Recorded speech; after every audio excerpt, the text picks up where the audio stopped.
देखिए अगर महमूद गज़नवी को आप ब्लैक एंड व्हाइट में क्यों लेते हैं, आप ग्रे में लें ना, ग्रे में लें हुँ, कि महमूद गज़नवी की पहली जंग किसके साथ हुई थी? सबसे पहले तो ये देखें ना कि बुत शिकन आप उसको कह रहे हैं, उसने बुत तोड़े, आप उसको आइकॉनोक्लास्ट बना रहे हैं ना, तो अगर आप उसने बुत बिल्कुल। तोड़े तो सबसे पहली जंग उसकी जो हुई है, जब सुबुक्तगीन मरा है, सुबुक्तगीन का बेटा था ना महमूद गज़नवी, हुँ, तो उस ज़माने में ये अफ़गानिस्तान नहीं था, ये जो इलाका है ये ईरान के अंदर था, बल्कि उस ज़माने में इस तरह मुल्क की जिस तरह सरहदें आजकल है वैसी नहीं थी, ठीक है ना? 900 साल, 800 साल पुरानी बात है, तो इससे भी ज़्यादा पुराना है। तो वो गज़नी के अंदर उसके भाई था इस्माइल, तख्त पे वो बैठा। जंग सबसे पहले महमूद गज़नवी की अपने भाई से हुई इस्माइल से। ये मैं आपको तारीख़ इब्न खल्दून की रिवायत बता रहा हूँ। तारीख़ हुँ, इब्न खल्दून का पूरा वॉल्यूम एक ममलूक के ऊपर, टर्क्स के ऊपर, सल्जूक के ऊपर है। पढ़ने वाला है, बहुत मोटा है, 600-700 पेजेज़ का है। उसके 9-10 वॉल्यूम है। उसके ये मैंने 91 में पढ़ा था, ठीक है ना? तो मैंने बड़ा ठटका, मैंने कहा इसको तो बुत शिकन कह रहे हैं। तो बुत शिकन तो कलमा गो हुआ ना, मुसलमान हुआ, मोमिन हुआ, और मोमिन तो मुसलमान का कत्ल तो फिस्क है। उसको गाली देना फिस्क है, उसको कत्ल करना कुफ्र है। तो मुसलमान की तलवार तो मुसलमान पे नहीं उठनी चाहिए ना, तो फिर क्यों उठ गई? ठीक है जी, एक चीज़ हुँ, ये। दूसरी चीज़ ये, देखिए हमने क्या किया है, देखिए बादशाह जो होते हैं ना, बादशाह ज़ुल्म से होती है, अदल से नहीं होती। ज़ुल्म से होती है बादशाह। बादशाह होता है ऑटोक्रेट, बिल्कुल डिक्टेटर होता है, जो उसने कह दिया वही हरफ आखिर है, ठीक है ना?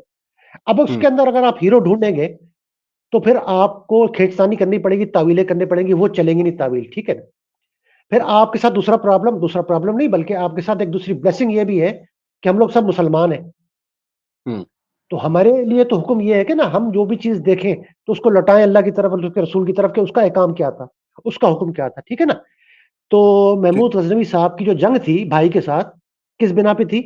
क्या वो कुफ़र इस्लाम की जंग थी या तख्त के लिए थी? अगर तख्त के लिए थी तो अल्लाह के लिए नहीं थी फिर, ठीक है ना?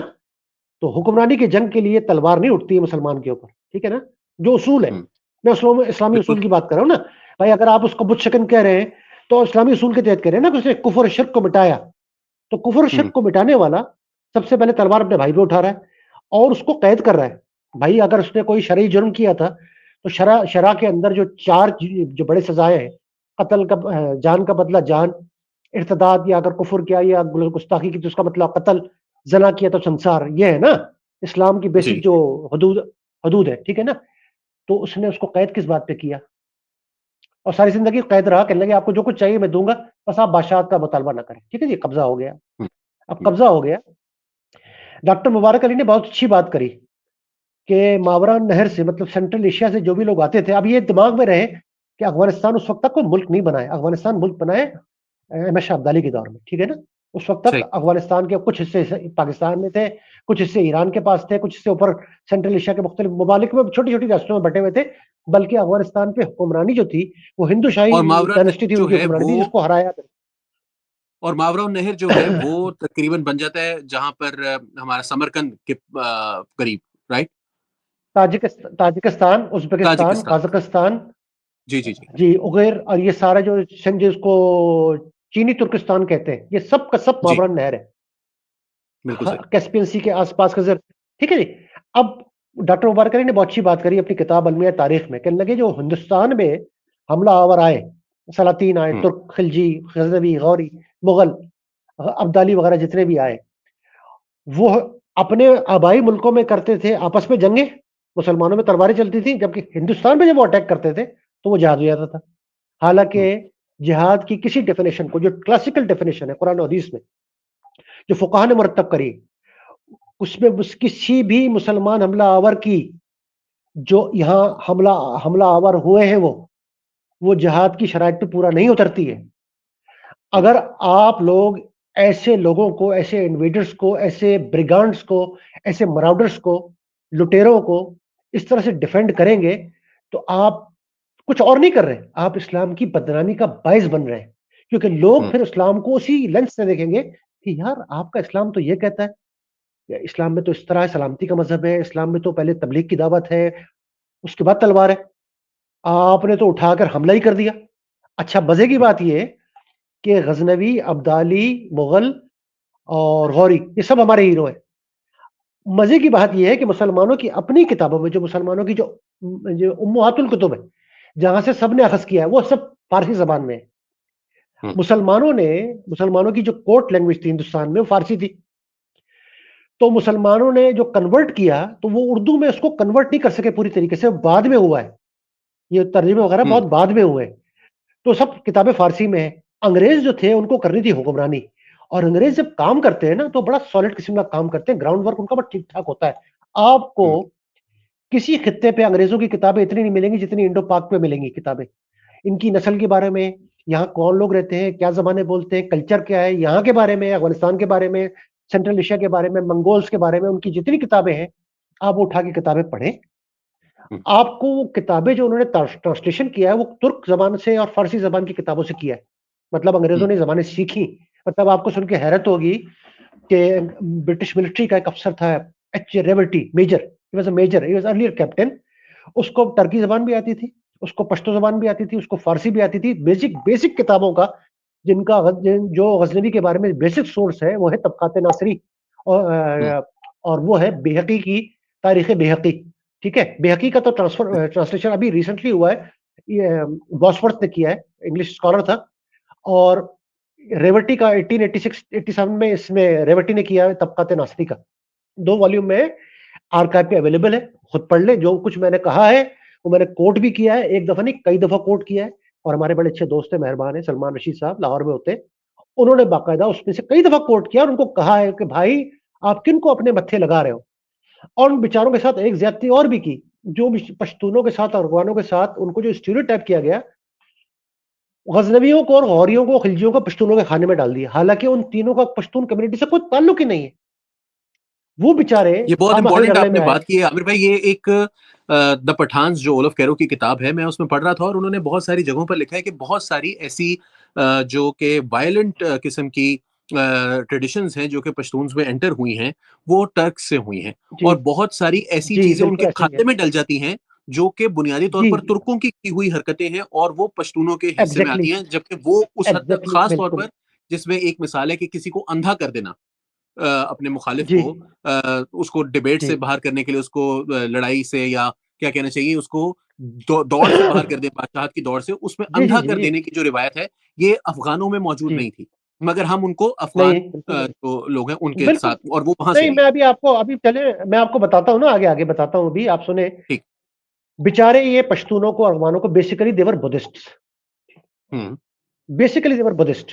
पश्तून जी जी। बेसिकली मेजॉरिटी बुद्धिस्ट थे, जोरास्ट्रियंस थे, और बहुत सारी चीजें, और मुख्तलिफ कम्युनिटीज के जो फ्यूजन हुआ, उससे पश्तून कम्युनिटी जो आज है, ये इवॉल्व होके हुई है। लेकिन ये ठीक। कहना कि जो गजनवी ने किया, गौरियों ने किया, गौरी ताजिक थे बेसिकली, ये रेवटी की किताब में क्लियर किया उसने कि एलियट हम्म। से, डाउसन से मिस्टेक हुई है। गौरीज were not Pashtuns, गौरीज were not Afghans, गौरीज were Tajik. इसी तरह डॉक्टर ताराचंद, जिनकी मैंने किताब कोट करी है, डॉक्टर अल्लामा इकबाल के जो शागिर्द थे एस एम इकराम, आईसीएस अफसर, उन्होंने कौसर सीरीज लिखी है। उसमें बाकायदा उन्होंने लिखा है कि डॉक्टर ताराचंद तो ये लिखते हैं कि गजनवी की फौज में हिंदू भी थे, तिलक, नाथ, ये जनरल थे गजनवी की फौज में। बल्कि तिलक को महमूद गजनवी ने, अहमद दयाल तगीन जो पंजाब का गवर्नर था, उसको कुचलने के लिए, उसकी बगावत कुचलने के लिए जनरल तिलक को भेजा। बल्कि जो यहाँ से उसकी फौज में हिंदुआन, जो लश्कर हिंदुआन जिसको कहते थे गजनवी, गजनी के अंदर वो होली भी बनाते थे, शंख भी बजाते थे, मंदिर भी थे उनके गजनी के अंदर। ठीक है, उनको हम्म। कहां इस्तेमाल करता था गजनवी? यहाँ बुत तोड़ने आता है, हमको ये बताया जाता है कि यहाँ बुत तोड़ता था वो। तो भाई, हिंदुओं की फौज, मुसलमानों की फौज में हिंदू अफसर कर क्या रहा है? मुसलमानों को इजाजत नहीं है किसी गैर मुस्लिम को बड़ी पोस्ट पे बैठाना। ये मैं आपको क्लासिकल इस्लाम की इंटरप्रिटेशन बता रहा हूँ। ठीक क्लासिकल हो गया। इस्लाम के अंदर किसी गैर मुस्लिम को की पोजीशन पे आप नहीं बैठा सकते। हवाले के लिए मैं आपको बता देता हूँ, किताबुल खराज है, इमाम अबू हनीफा के शागिर्द इमाम यूसुफ की।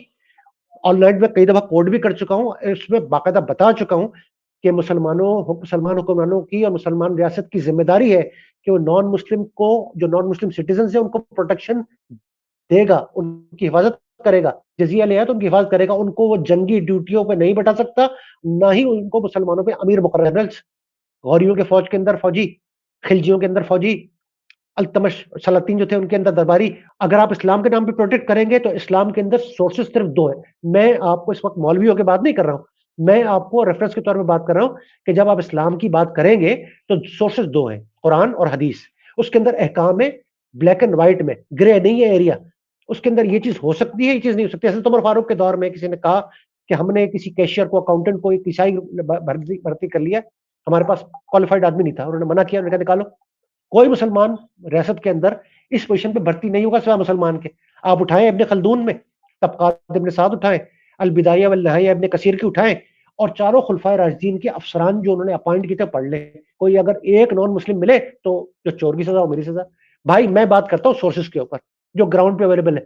ये नसीम मिजाजी के अफसाने और ये मुख्तलिफ जंग में जो सफदर साहब, अफजल महमूद साहब लिखते रहते हैं, हारून रशीद साहब लिखते रहते हैं, बर्राज साहब लिखते रहते हैं, ये फैंटेसीज मुझे नहीं पता। मैं करता हूं ब्लैक एंड व्हाइट के अंदर बात। ब्लैक एंड व्हाइट के अंदर इस्लामी कानून के तहत आप मुसलमान फौजी, मुसलमान रियासत के अंदर, मुसलमान फौज के अंदर हिंदू को, या हिंदू कह रहा हूं, किसी भी नॉन मुस्लिम को भर्ती नहीं कर सकते। हाँ, आप सेकुलर स्टेट चलाएं, उसका लिबरल कानून हो, सेकुलर कानून हो, भर्ती करें, आप जो मर्जी चाहे करें।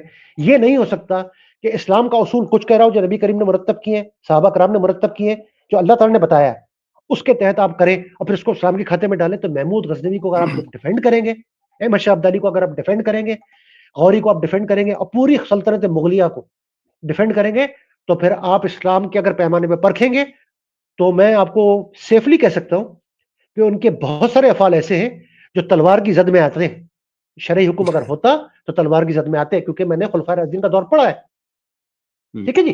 अब आप मुझे बताएं कि जब आपकी हिस्ट्री सारी की सारी अंग्रेजों ने ट्रांसलेशन किया है, मुसलमानों ने जहमत नहीं करी पाकिस्तान बनने के बाद। मैं एक सजेशन आपके प्लेटफॉर्म से देना चाहता हूं, आप अगर कन्वे कर सकें अली उस्मान कासमी साहब को, और अली रजा साहब है हिस्टोरियन जो तारिखदान होते हैं लम्स में, जी, जी, ये बिल्कुल। दो जो हैं, ये काम ये दो कर सकते हैं। इनको कहें कि जो बेसिक किताबें हैं फारसी में, तबकात अकबरी, तबकात नासिर शाही, तारीख फिरोज शाही, इसका नए सिरे से तर्जुमा करें। और तारीख बेहकी मेन सोर्स है गजनवी के ऊपर। इसका अगर तर्जुमा पाकिस्तान में, मैं आपकी तवज्जुह से यहाँ पे दोबारा रेफर करता हूँ कासमी साहब को, अली रजा साहब को, और लम्स आईबी कराची के जो चीफ एग्जीक्यूटिव है अकबर जैदी साहब को, वो ये काम कर सकते हैं। इन तीनों का हिस्ट्री से ताल्लुक रहा है, तो वो ये काम बाकायदा इसको सैंक्शन करें, बाकायदा गवर्नमेंट से फंड मांगे या खुद उसको फाइनेंस करें कि जब पर्शियन किताबें, हिस्ट्री की जो मेन किताबें मुसलमानों की, सेंट्रल एशिया के बारे में, मुगलों के बारे में, ईरान के बारे में, उनको वो उर्दू में और इंग्लिश में ट्रांसलेट करवाएं। पर्शियन डिपार्टमेंट आपके आमिर भाई